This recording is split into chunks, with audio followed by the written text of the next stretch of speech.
നീ ബലാത്കാരത്തിന് ഇരയായി, മറ്റുള്ളവർ നിന്റെ മേൽ ബലം പ്രയോഗിച്ച് നീ ബലാത്കാരത്തിന് ഇരയായി, നീ നിന്ദിതനും ലജ്ജിതനും തകർന്നവനും വേദനിക്കുന്നവനും ഒന്നിനും കൊള്ളാത്തവനുമായി പുറത്തെറിയപ്പെട്ടവനെ പോലെ തകർന്നിരിക്കുമ്പോൾ ദൈവത്തിൻ്റെ വചനം പഠിപ്പിക്കുകയാണ്, നിന്നെ ഒരു കാലത്ത് നിനക്കൊരു സുവർണകാലം തന്ന് നിന്നെ ആക്കി വച്ചിരുന്ന സ്ഥാനത്ത് നീ തിന്മയിൽ പൂണ്ട്, നീ ദൈവകാര്യങ്ങളിൽ നിന്ന് അകന്ന്, നീ പ്രാർത്ഥനയിലും വിശുദ്ധിയിലും നിന്ന് അകന്ന് നിന്റെ വിശുദ്ധി നഷ്ടപ്പെടുത്തി, നീ തിന്മയിൽ പൂണ്ടതുകൊണ്ട് നിന്റെ തിന്മകളുടെ ആധിക്യമാണ് ഇതുപോലെ നിനക്ക് ലഭിച്ചതല്ല ഛിന്ന ഭിന്നമായി പോകാനുള്ള കാരണം എന്ന് തിരുലിഖിതം വ്യക്തമായി ദൈവമക്കൾക്ക് വെളിപ്പെടുത്തി കൊടുക്കുകയാണ്. പ്രിയപ്പെട്ട സഹോദരങ്ങളെ, നിന്നെ ഒരു ഉത്തരവാദിത്തപ്പെട്ട സ്ഥാനത്താക്കിയിരിക്കുമ്പോൾ, നിൻ്റെ ജീവിതത്തിൽ നീ ഉയർന്നു നിൽക്കുമ്പോൾ, നിനക്ക് എല്ലാ സൗഭാഗ്യങ്ങളും ഉണ്ടാകുമ്പോൾ, നിനക്ക് സമ്പത്തുണ്ട്, ജോലിയുണ്ട്, കഴിവുണ്ട്, മക്കളുണ്ട്, കുടുംബമുണ്ട്, സ്ഥാപനമുണ്ട്, വാഹനമുണ്ട്, എല്ലാം ഒന്നിച്ച് നിൻ്റെ കൂടെ ഒരു കാന്തത്തിന് ചുറ്റും ഇരുമ്പ് നിൽക്കുന്നത് പോലെ എല്ലാം നിന്നോട് ചേർന്ന് നിൽക്കാൻ നീ ആഗ്രഹിക്കുന്നുണ്ടെങ്കിൽ നീ വിശുദ്ധി മുറുകെ പിടിക്കണം. നീ വിശുദ്ധി മുറുകെ പിടിക്കണം. വിശുദ്ധി ഇല്ലാത്തവൻ ചിതറിച്ച് കളയുന്നു. അതാണ് ലൂക്കായുടെ സുവിശേഷം 11-ാം അധ്യായം 23-ാം വാക്യത്തിൽ യേശു പഠിപ്പിച്ചത്, എന്നോട് കൂടെ ശേഖരിക്കാത്തവൻ ചിതറിച്ച് കളയുന്നു. ഇതിനെക്കുറിച്ച് വിശുദ്ധ ലിഖിതങ്ങളിൽ മറ്റ് ചില മേഖലകളിലും നമുക്ക് വെളിപ്പെടുത്തലുകൾ ലഭിക്കുന്നുണ്ട്. അതിൽ പ്രധാനപ്പെട്ട ഒരു വെളിപ്പെടുത്തലാണ് സങ്കീർത്തന പുസ്തകത്തിൽ 101-ാം അധ്യായത്തിൽ 6-ാമത്തെ വാക്യത്തിൽ നാം വായിക്കുന്നത്, ദേശത്തുള്ള വിശ്വസ്തരെ ഞാൻ പ്രീതിയോടെ വീക്ഷിക്കും, അവർ എന്നോടൊത്ത് വസിക്കും, നിഷ്കളങ്ക മാർഗത്തിൽ ചരിക്കുന്നവൻ എൻ്റെ സേവകനായിരിക്കും. ഇതാ വചനം പഠിപ്പിക്കുകയാണ്, ദേശത്ത് ഞാൻ നിങ്ങൾ ഓരോ വിധത്തിലായിരിക്കുമ്പോൾ ഞാൻ നിങ്ങൾ മറക്കരുതാത്തൊരു സത്യമുണ്ട്, എൻ്റെ ദൈവമാണ് എന്നെ ഇവിടെ ആക്കിയത്. ഈ ശുശ്രൂഷ എന്നെ ഏൽപ്പിച്ചത് എൻ്റെ ദൈവമാണ്. ഈ ഓഫീസ് എന്നെ ഏൽപ്പിച്ചെൻ്റെ ദൈവമാണ്. ഈ കുടുംബം എന്നെ ഏൽപ്പിച്ചെൻ്റെ ദൈവമാണ്. ഇതെല്ലാം എനിക്ക് തന്നത് ദൈവമാണ്. ദൈവത്തിൻ്റെ ശക്തി ഉണ്ടെങ്കിലേ ഇതെല്ലാം ഒരുമിച്ച് നിൽക്കുകയുള്ളൂ.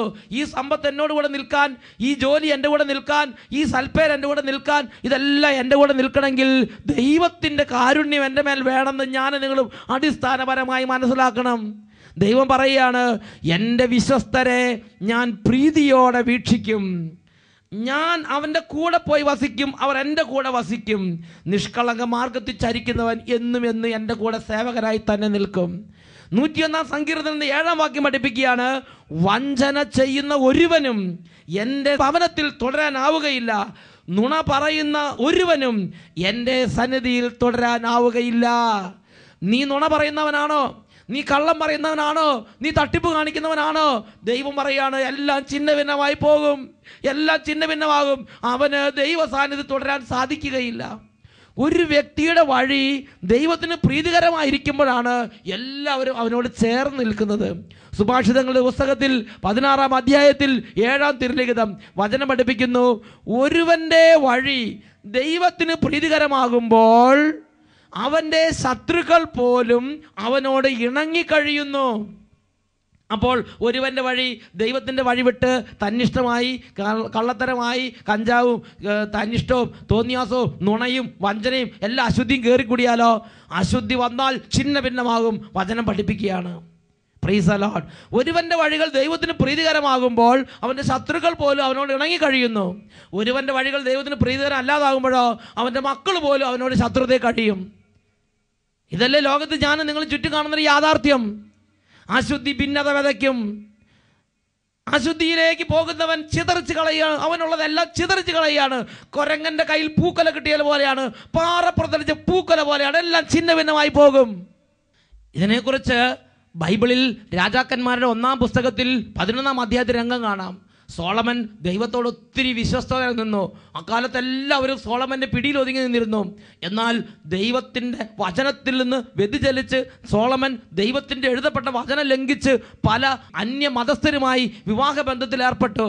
അപ്പോൾ സോളമൻ്റെ രാജ്യഭരണത്തിൽ എന്താണ് സംഭവിച്ചത്?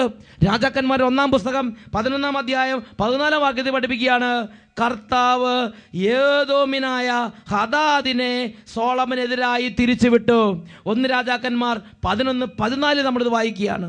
വീണ്ടും 1 രാജാക്കന്മാർ 11:23 വായിക്കുകയാണ്, എലിയാദായുടെ മകൻ റസോണിനെയും ദൈവം സോളമൻ്റെ എതിരാളിയാക്കി. ഇവരെന്താ ചെയ്തുകൊണ്ടിരുന്നത്? 1 രാജാക്കന്മാർ 11:25 വായിക്കുകയാണ്. സോളമന്റെ കാലം മുഴുവനും അവൻ ഹദാദിനെ പോലെ ദുഷ്കൃത്യങ്ങൾ ചെയ്ത് ഇസ്രായേലിൻ്റെ ശത്രുവായി ജീവിച്ചു. അവൻ ഇസ്രായേലിനെ വെറുത്തുകൊണ്ട് സിറിയയിൽ ഭരണം നടത്തി. ഹദാദും റസോണും രണ്ടുപേരും സോളമനെ വെറുത്തുകൊണ്ട് ദുഷ്കൃത്യങ്ങൾക്ക് മേൽ ദുഷ്കൃത്യങ്ങൾ ചെയ്ത് നശീകരണ ബുദ്ധി പ്രവർത്തിച്ച് സോളമനെതിരെ ഒരു മുള്ളായി ഇരിക്കുകയാണ്. വീണ്ടും രാജാക്കന്മാർ 1-ാം പുസ്തകം 11-ാം അധ്യായത്തിൽ അതിൽ 26-ാം തിരുലിഖിതം, സോളമന്റെ ഭൃത്യനും സെരേദായിലെ എഫ്രായിമിനായ നെബാത്തിന്റെ മകനുമായ ജെറോബവാം രാജാവിനെതിരെ കരമുയർത്തി. നോക്കുക, റസോണും ഹദാദും ജെറോബവാമും എല്ലാവർക്കും വെറുതെ സോളമന് എതിരായിട്ട് തോന്നുകയാണ്, അവൻ്റെ എതിരാളിയായി മാറുകയാണ്. എപ്പോഴാണ് സംഭവിക്കാൻ തുടങ്ങിയത്? സോളമൻ എന്ന് തൊട്ട് ജീവിക്കുന്ന ദൈവത്തിൻ്റെ വചനം ലംഘിക്കാൻ തുടങ്ങിയോ അന്ന് തൊട്ട് അവൻ്റെ കീഴിലുള്ള വേലക്കാർക്ക്, അവൻ്റെ ഭൃത്യന്മാർക്ക് അവനോട് ശത്രുത തോന്നുകയാണ്. ഈ നിമിഷങ്ങളിൽ നമുക്ക് എഴുന്നേറ്റ് നിന്ന് നമ്മുടെ എല്ലാ അശുദ്ധിയും തിന്മയും എല്ലാ പാപപേക്ഷിച്ച് യേശുവിനെ നമ്മുടെ ജീവിതത്തിൻ്റെ രക്ഷിതാവ് കർത്താവ് നാഥനുമായി സ്വീകരിച്ചേറ്റി പറയാം. പാപമുള്ളവർ പാപം അനുദപിച്ചുപേക്ഷിക്കട്ടെ, യേശുവിനെ സ്വീകരിക്കട്ടെ. കരങ്ങൾ ഉയർത്തി ഉറക്കെ വിളിക്കുന്നു, ഈശോയേ, മരണത്തെ ജയിച്ചവനേ, ഈശോയേ ജയിച്ചവനേ, ഈശോയേ മരണത്തെ ജയിച്ചവനേ, കർത്താവായി അധിപതിയായി എന്നെന്നും നീ വാഴണമേ, കർത്താവായി അധിപതിയായി എന്നെന്നും നീ വാഴണമേ, യേശുവേ യേശുവേ സ്പർശിക്കണമേ കർത്താവേ, ഇടപെടണമേ കർത്താവേ. Hallelujah hallelujah. യേശുവേ യേശുവേ യേശുവേ ഹല്ലേലൂയ ഹല്ലേലൂയ. യേശുവേ ആരാധന ആരാധന, യേശുവേ ആരാധന ആരാധന, യേശുവേ ആരാധന. വിശുദ്ധ ലൂക്കായുടെ സുവിശേഷം 11-ാം അധ്യായം 23-ാം തിരുലിഖിതം, എന്നോട് കൂടെ ശേഖരിക്കാത്തവൻ ചിതറിച്ച് കളയുന്നു. ഹല്ലേലൂയ.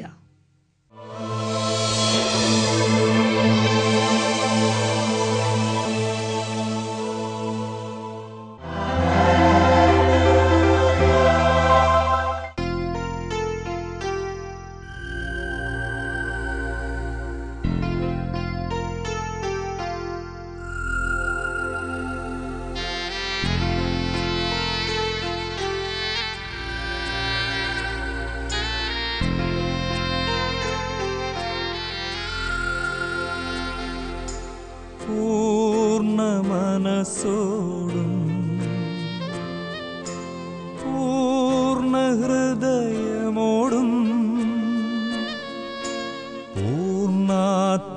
പൂർണ്ണാത്മാവോടും ദൈവമേ നിന്നെ ഞാൻ സ്നേഹിക്കുന്നു. പൂർണ്ണ മനസ്സോടും പൂർണ്ണ ഹൃദയമോടും പൂർണ്ണാത്മാവോടും ദൈവമേ നിന്നെ ഞാൻ സ്നേഹിക്കുന്നു. പരിശുദ്ധ പരമമാ ദിവ്യകാരുണ്യമേ എന്നുമെന്നും നിനക്കാരാധന. പരിശുദ്ധ പരമമാ ദിവ്യകാരുണ്യമേ എന്നുമെന്നും നിനക്കാരാധന. പ്രിയപ്പെട്ട ദൈവമക്കളെ, ജീവിതത്തിൽ നമ്മുടെ ഓരോരുത്തരുടെയും ജീവിതത്തിൽ വന്നുപോയ ഓരോ തകർച്ചകളും തെറ്റുകുറ്റങ്ങളും ഓർത്ത് ഞാനും നിങ്ങൾ ദുഃഖിച്ചിരിക്കുകയല്ല വേണ്ടത്. രക്ഷിതാവായ യേശുവിനെ വിളിക്കുക. ഇതാണ് പിതാവായ ദൈവം ആഗ്രഹിക്കുന്നത്.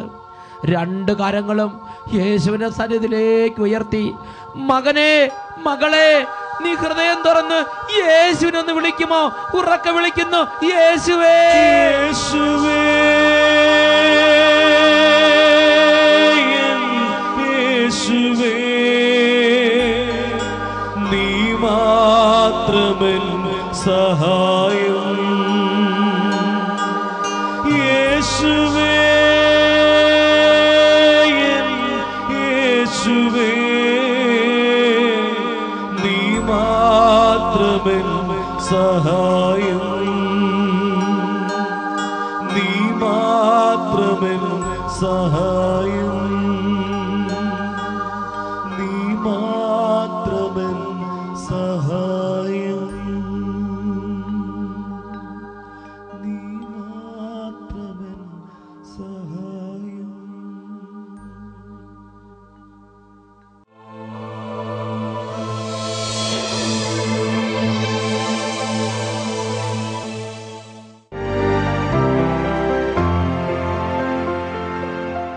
എൻ്റെ പേര് മോളി. ഞാൻ നെല്ലിക്കുറ്റി ഇടവകയിൽ നിന്ന് വരുന്നു. നെല്ലിക്കുറ്റി ഇടവകയിൽ നിന്നാണ് സഹോദരി വരുന്നത്. ഞാൻ ഫെബ്രുവരി 10-ാം തീയതി 2010 ഇവിടെ ധ്യാനത്തിന് വന്നു. അപ്പോൾ ഇവിടെ ആരാധനയുടെ സമയത്ത് എൻ്റെ മോളുടെ മൂക്കിലെ ദശ വളരുന്ന രോഗമായിരുന്നു. ഓപ്പറേഷൻ ചെയ്യണമെന്ന് പറഞ്ഞു. അപ്പോൾ ഞാനിവിടെ ആരാധനയുടെ സമയത്ത് അവൾക്ക് വീട്ടിൽ നിന്ന് മൂക്കിൽ നിന്ന് എന്തോ തെറിച്ച് പോകുന്നവർക്ക് തോന്നി. എന്താ സംഭവിച്ച? ആരാധനയ്ക്കിടയ്ക്ക് മൂക്കിൽ നിന്ന് എന്തോ തെറിച്ച് പോകുന്നവർക്ക് അനുഭവപ്പെട്ടു. അപ്പോൾ ഉണ്ടായി അന്ന് മുതൽ 12 വർഷമായിട്ട് പച്ചവെള്ളം തൊടിയിക്കത്തില്ല, കുളിക്കത്തില്ലായിരുന്നു. അപ്പോൾ ഞാൻ ഇവിടുന്ന് ചെല്ലുന്നതിന് മുമ്പ് തന്നെ അവൾ ഐസ്ക്രീം കഴിക്കാനും പച്ചവെള്ളത്തിൽ രാവിലെയും വൈകിട്ടും കുളിക്കാനും തുടങ്ങി. ധ്യാനം കൂടുതൽ ചേച്ചിയാണല്ലേ? അപ്പൊ വീട്ടിൽ മോള് സൗഖ്യം പ്രാപിച്ചു. അവിടെ സൗഖ്യം പ്രാപിച്ചു. ഈ ചേച്ചി 2010 ഇവിടെ ധ്യാനം കൂടുന്ന സമയത്ത്, ആരാധന സമയത്ത്, പ്രാർത്ഥിക്കുന്ന സമയത്ത്, പ്രിയപ്പെട്ട സഹോദരങ്ങളെ, ഈ ചേച്ചിയുടെ കൊച്ചിന് നാളുകളായിട്ട് മൂക്കിൽ ദശ വളരുകയാണ്. അപ്പൊ ഇവിടെ ചേച്ചി പ്രാർത്ഥിക്കുമ്പോൾ അവിടെ മൂക്കിലെ ദശ തെളിച്ച് കൊച്ച് ഫ്രീ ആയിട്ട് ഐസ്ക്രീം കഴിക്കാൻ തുടങ്ങുന്നു, വെള്ളം കുടിക്കാൻ തുടങ്ങുന്നു. എന്താ ആഘോഷം! ഹല്ലേലൂയ! കാരണം ആരാധിക്കട്ടെ. നന്മയൊന്നും മുടങ്ങുകയില്ല നേരായി നടന്നവർക്ക്. നന്മയൊന്നും മുടങ്ങുകയില്ല നേരായി നടന്നവർക്ക്.